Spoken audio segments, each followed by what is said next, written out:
À la fin du siècle dernier, il existait sur certaines côtes sauvages du nord de l'Europe des hommes sans foi ni loi.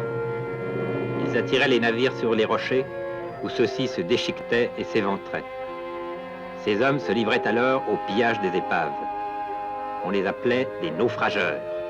Le capitaine est leur chef. C'est une brute. Sa force lui donne pouvoir sur ses complices. Il a commis tant de crimes et d'exactions qu'il en est devenu presque fou. On dit dans le village qu'il est hanté par l'esprit de ses victimes. Sa folie le rend imprévisible et dangereux.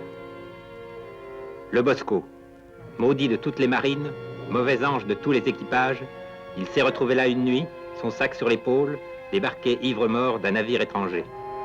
Il a suivi le capitaine, mais ce marin déchu qui ne quitte jamais son couteau a du mal à supporter les ordres. Il attend son heure comme un vautour. Il est faux et sournois. Paul, c'est lui aussi un ancien marin. Il subit les ordres du capitaine, mais il flatte le Bosco par derrière. Il sera du côté du vainqueur. Il est cruel et lâche. Et dès qu'on lui offre une proie, il se déchaîne pire que les autres. C'est sans doute le plus fourbe des trois pirates, car chacun pense l'avoir dans son camp.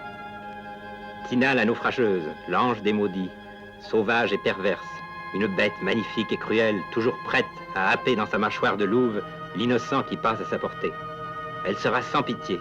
Aventurière, c'est par jeu qu'elle pille les épaves et massacre les survivants. Plus d'un est mort la gorge tranchée en emportant dans l'au-delà, comme dernière vision d'enfer, l'image de son corps nu, magnifiquement impudique.